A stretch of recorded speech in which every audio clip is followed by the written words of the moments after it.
Por que você nunca quis ir para frente de uma câmera falar sobre muitas coisas que aconteceram, né? As pessoas te perguntam isso. Eu fui bem cobrada, assim. Principalmente por mães, né, que se colocavam no meu lugar, por exemplo, amigos e tudo. Mas eu não tinha vontade, assim.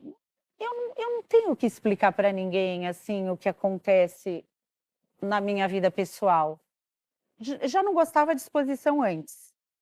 Depois, então, foi o que eu falei. Alguém tinha que ser o adulto da história. E eu resolvi ser a mãe de fato e ser a adulta da história. Eu não me envolvi, né?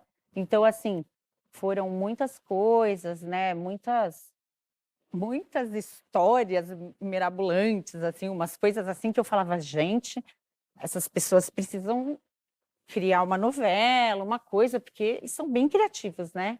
Mas eu não queria ser movida pelo que movia eles, sabe? Eu queria continuar com a minha perspectiva de vida, com a minha visão, com o meu princípio.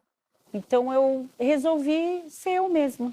Eu quero saber quem é a Simone Medina mãe. Eu lembro a primeira vez que eu soube que eu estava grávida, tipo, não planejei nada, tudo, e fiquei grávida. Eu já amei meu filho.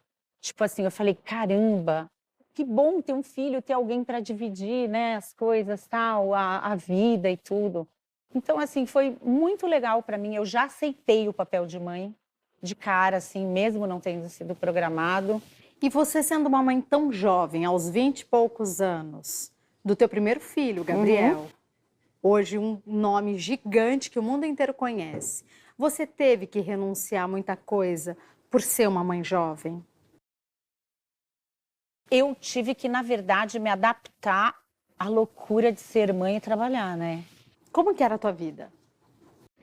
Eu trabalhava muito, assim. Aqui é um lugar que é sazonal, né? Você ganhava dinheiro no verão. Então, fui empregada doméstica, fazia faxina em algumas casas. Então, aqui funcionava muito final de semana. Então, durante a semana, você tinha que pegar esses bicos para fazer, para ajudar no orçamento.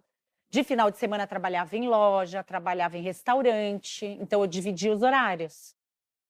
O que aparecia, eu pegava. Porque, assim, aqui já era muito caro viver com pouca oferta. Na vida real, É. você era uma grande competidora. Sim, mas hoje eu enxergo isso. Por quê? Porque eu sempre quis aprender e evoluir com as coisas, né? Chegar numa final, por exemplo, né? Então, são várias batalhas para você enfrentar a guerra final. Então, eu achava legal isso, me estimulava. Você acha que isso é uma sementinha que você brotou nos seus filhos? Sim. Eu nunca, assim, incentivei os meus filhos a se sentirem derrotados por causa das perdas, né? Eu sempre falava para ele, levanta a cabeça, um sorriso no rosto. Esquece o que passou, já foi. Você não vai mudar. Você não vai mudar o resultado, acabou, ó, tocou a buzina, acabou. Não vai mudar. Não deixa a dor te prender num lugar que não te faz andar. Eles aprenderam? Então, eles aprenderam durante um bom tempo. E eu acho que também isso vai pesar muito para eles nesse momento. Isso foi determinante na carreira que seus filhos têm hoje. Sim. E eu falo para você, a gana do Gabriel e a competitividade dele é total da minha parte. Total. Tem o Medina ali pulsando no sangue dele. Sim. A vontade dele de conquistar, de... No circuito, ele era conhecido como homem de gelo, né? Então, assim, o mecanismo que ele usava para bloquear o externo, a pressão, o adversário, entendeu? Então, era assim, era uma coisa muito minha, assim. Por isso que eu passei tudo isso agora, conseguindo virar uma telespectadora ao invés da protagonista. Porque se você fosse a protagonista, o que você teria feito diante de tudo que falaram sobre você? Não, para o público eu fui a protagonista, né? Porque assim, eu tinha a impressão que o inferno estava em reunião e a pauta era eu, né? Era essa a minha impressão. Como é que você se sentia diante disso? Eu falava, gente, não, tinha hora que eu até ria assim de nervoso, porque tipo, eu falava, gente, como o pessoal é criativo. Que coisa. Aí minha filha me ajudou muito também, porque ela tem uma cabeça muito boa, assim, muito mesmo.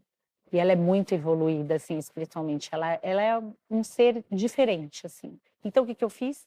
Eu eliminei tudo que poderia me contaminar. E vivi uma vida à parte. Resolvi seguir com a minha família nuclear, que eu digo, né? Que foi, nós sobrevivemos a isso tudo.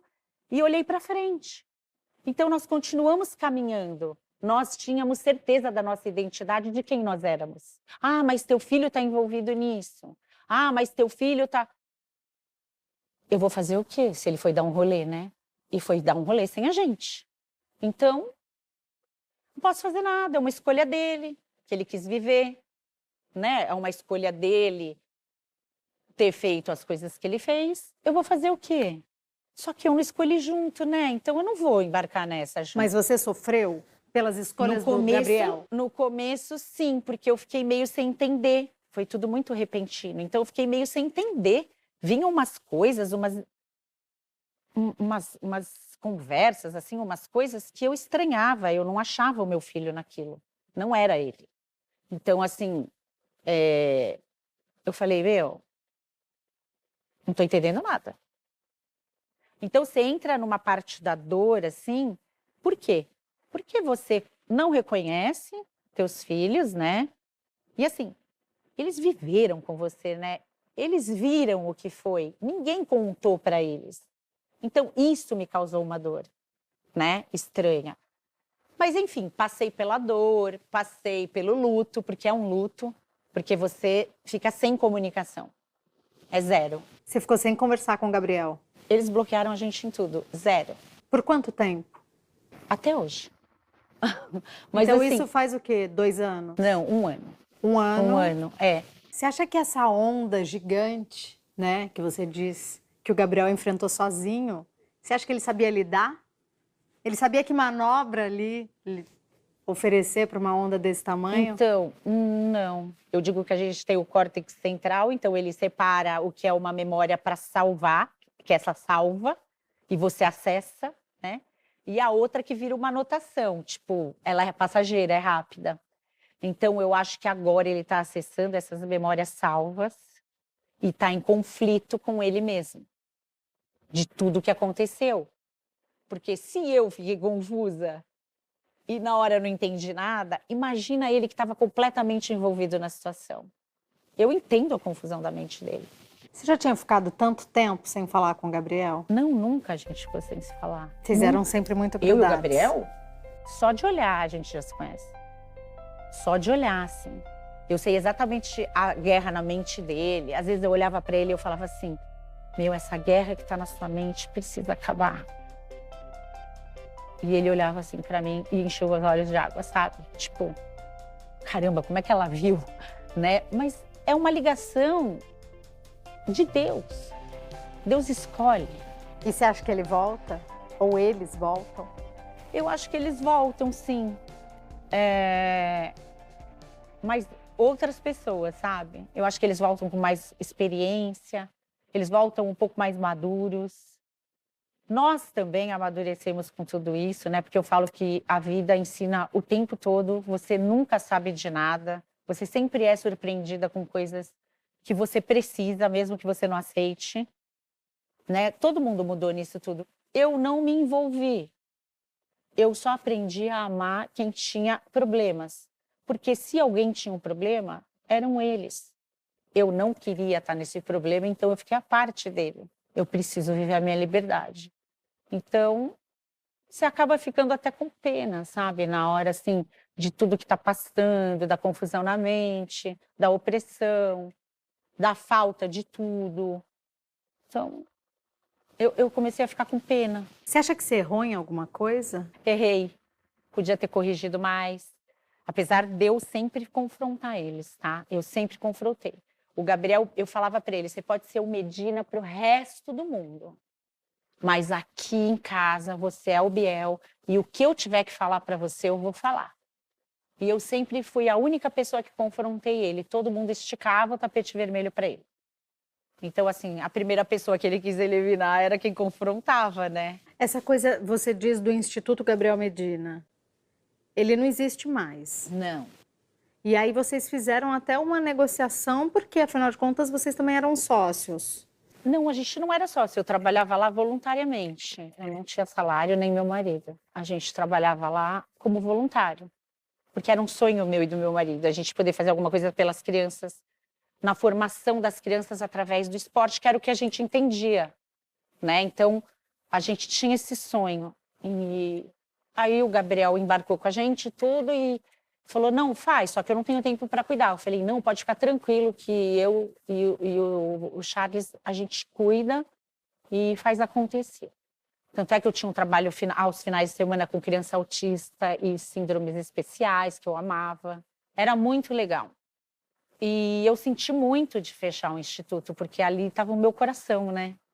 Ali não era dinheiro, não era investimento, não era nada, era o coração mesmo. O que aconteceu? Por que foi fechado? Porque a gente desfez a sociedade, né? E o que acontece? Ele ia seguir sozinho, o instituto tinha o nome dele. Então, assim, eu não podia mais usar o nome dele. O prédio e o terreno é meu e do Charles. Então, não tinha mais como andar junto, né? A gente teve que desfazer. Você acha que esse momento aí de discórdia relacionada a dinheiro, né? Você acha que isso também provocou algum ruído aí no relacionamento entre vocês? A gente aceitou tudo numa boa. A gente perguntou o que ele quer, o que ele quiser a gente aceita. A gente jamais brigaria ou iria para um litigioso com o nosso filho.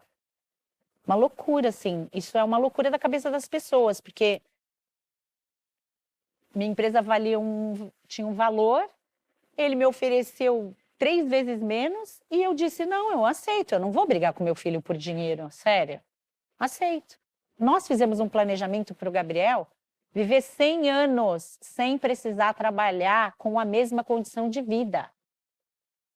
Então, isso significa que a gente não pegava o que era dele, né? Porque isso é muita renúncia e muita economia, né?